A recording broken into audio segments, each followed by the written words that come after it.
بسم الله، اللهم صل على محمد وعلى ال محمد.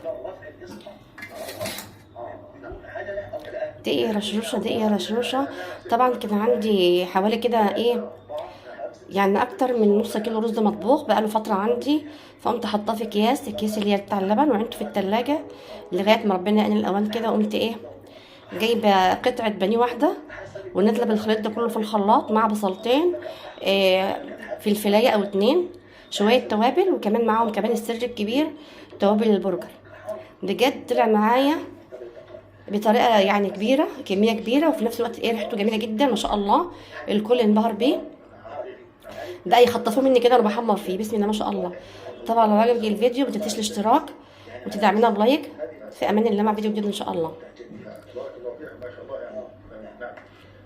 مستمع اخر من السلام عليكم ورحمه الله. عليكم السلام ورحمه الله وبركاته.